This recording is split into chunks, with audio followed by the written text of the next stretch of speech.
Usually, a victory might be understood as an endpoint, or at the very least a decisive outcome that does not require further action. In Israel, though, winning has seemed only to yield more rounds of warfare. Israel is not a victor, but a perpetual fighter. Last month, Mr. Netanyahu delivered what has come to be known as his Super Sparta speech. Comparing the country to the ancient cities of Athens and Sparta, Mr. Netanyahu acknowledged that Israel is becoming increasingly isolated and that its economy and military will have to become more self-reliant. This was not a slip of the tongue. Just as he had conditioned Israelis to become accustomed to constant war, he was also working to normalize the country's isolation. It has become a political axiom in Israel that Mr. Netanyahu's only strategy is political survival, that he'll do anything to stay in power, that Israel's forever war has all been a form of megalomania. But this isn't the whole story. It's true that a majority of Israeli public and military have, for months, called for a deal to end the war. But none of the actions Israel has taken over the past 2 years would have been possible without a willing military, news media and society, including tens of thousands of reservists carrying out orders. It is not just that many Israelis have no problem with the idea of expelling Palestinians from Gaza, or are averse to Palestinian self-determination and a two-state solution. At the heart of it, many Israelis, whether out of conviction, fear, or deference to those in power, seem to believe that the way to security is to maintain dominance and crush everyone in their path. Mr. Trump, for all of his bluster and self-interest, has tried to alter that equation. Until the announcement of the new peace talks, which prompted the Israeli military to say it was shifting to a defensive posture in Gaza despite continued airstrikes, none of the growing diplomatic, economic, or cultural pressure had influenced Israeli policy, nor made a significant impact on people's daily lives.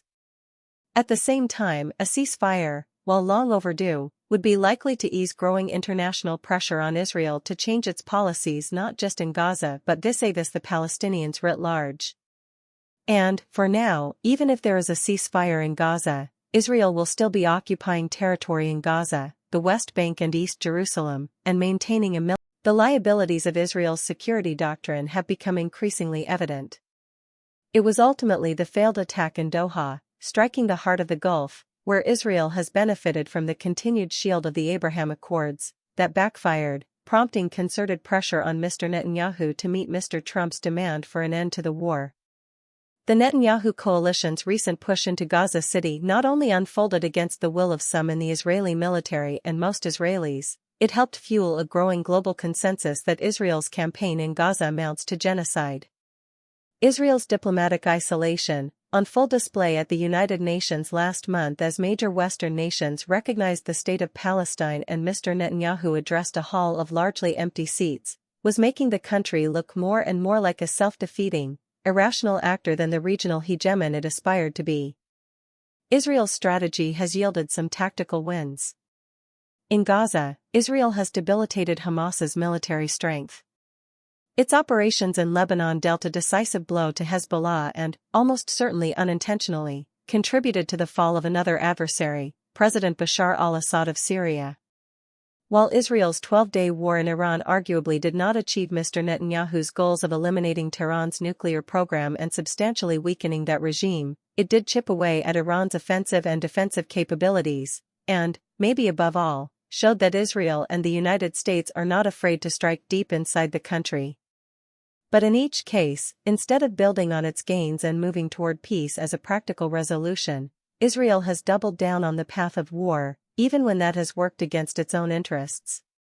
As the U.S. envoy Tom Barak recently pointed out, Hezbollah has zero incentive to give up its remaining arsenal when Israel is attacking everybody.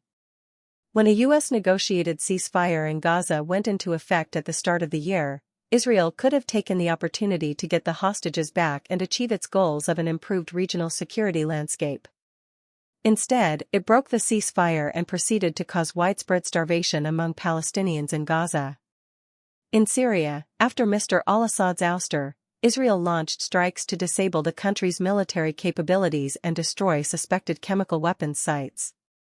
Israeli soldiers took up positions inside the country and Israel's military prevented the new government from asserting control in Druze areas. Even if these were temporary actions to serve Israeli security, it doesn't explain why. Amid reports that Israel and Syria were close to reaching a security agreement, Defense Minister Israel Katz apparently decided to mock his adversaries by posting a photo of himself alongside Israeli soldiers in an area Israel had invaded and occupied, writing, "Not moving from Mount Hermon." Israel cannot go on winning like tea in the aftermath of the Israeli attack on Hamas leaders in Doha, Qatar, on September 9. An unnamed Israeli official told Axios that Prime Minister Benjamin Netanyahu had so fallen in love with being the regional bully that nobody can expect his next move. Indeed, Israel had demonstrated over the past 2 years both its unmatched intelligence capacity and its willingness to strike anywhere in the region, including, in Qatar's case, a country that is not an enemy state, that is operating as a mediator and that also happens to be an ally of its biggest patron. What's more, it was willing to do so amid negotiations aimed at ending the war in Gaza and bringing Israeli hostages home. Since the Hamas attacks on October 7, 2023, Israel has ostensibly been focused on re-establishing its security in the region, both by rebuilding its ability to deter adversaries and dismantling their military capabilities, but also by being willing to engage in perpetual war, a state of affairs that has transformed Israeli society and power dynamics in the Middle East. Israel has been brazen, unpredictable and, until the recent proposed ceasefire, all but unstoppable. In most arenas, it continued to use force without engaging in any viable diplomacy. The most notable example of this is, of course, Israel's destruction of Gaza, which has made the Strip largely unlivable, as some cabinet members openly intended. Donald Trump's proposal last month to end the war, which is essentially not a peace plan, but an ultimatum to Hamas, has the potential to bring about an end to the bloodshed and destruction of Gaza, the release of hostages and give everyone on the ground a chance to start healing. But its success relies on prolonged political engagement and sustained U.S. pressure on both Israel and Hamas. Mr. Netanyahu has embraced the Trump plan as a win.